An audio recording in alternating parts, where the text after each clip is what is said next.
two words. You've heard them 1,000 times. You probably said one of them today.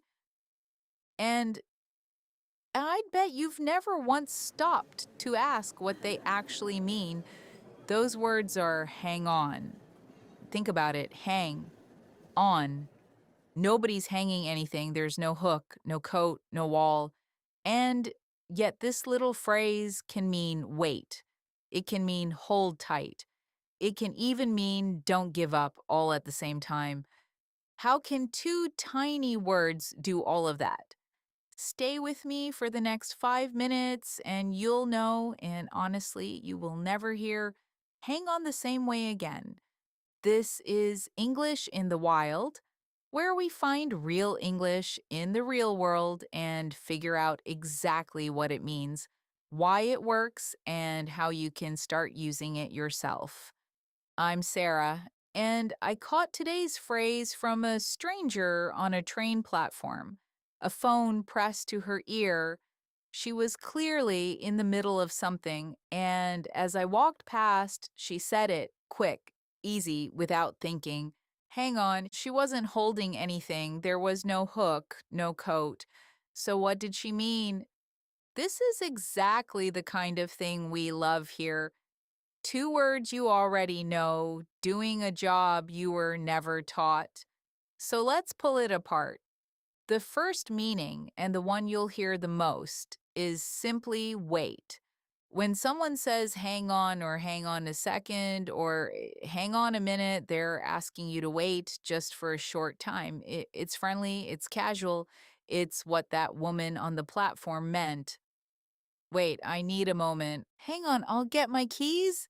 Hang on a sec, I'm nearly ready. Hang on, what did you just say? And here's something for your ear. In fast, natural speech, those two words don't stay separate. They glue together. The G slides into the O, and the two words become one smooth sound. And hang on a second often shrinks all the way down to hang on a sec. Listen for that. It's everywhere. Now let's say it. This is the part where you speak out loud. Yes, really, even if someone's looking at you. Say it after me gently and fast, the way the woman on the platform said it. Hang on a sec. One more time, a little quicker. Hang on a sec. Good. That already sounds like a real person, not a textbook. Uh huh.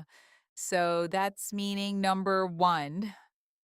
Wait, but here's where it gets interesting because hang on has a second life. The second meaning is the physical one. To hang on means to hold something tightly so you don't fall or let go. On a fast bus, a driver might say, hang on, it means hold the rail, we're moving. A parent on a bike might tell a child, hang on tight, it means hold me, don't let go. So, in this meaning, you really are holding on to something with your hands. Same two words, completely different picture. One is please wait, the other is please don't fall off. And then there's a third meaning, and this one is my favorite because it's about the heart, not the hands.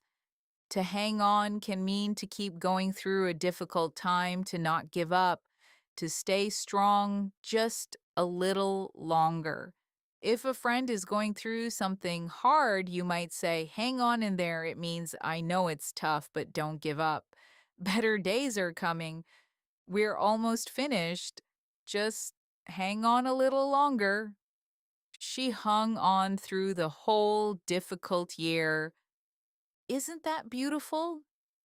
The same little phrase that means wait on a phone call becomes in another moment a way to say stay strong. I believe in you.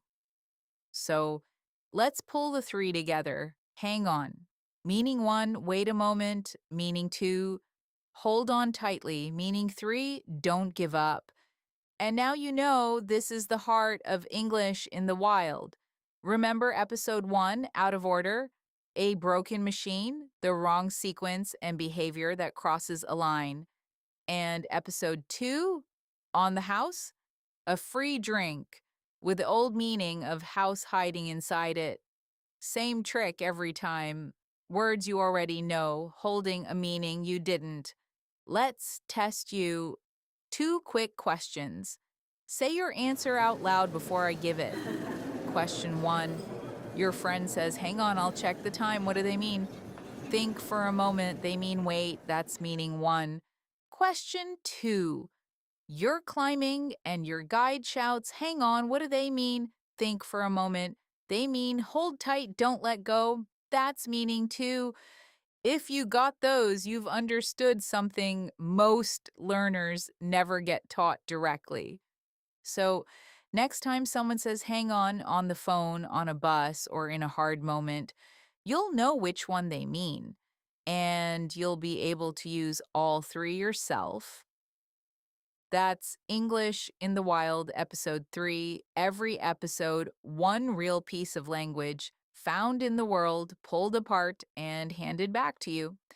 If you spotted any English in the wild this week, a sign, a phrase, a line from a show, something a stranger said that confused you, drop it in the comments. It might just become a future episode.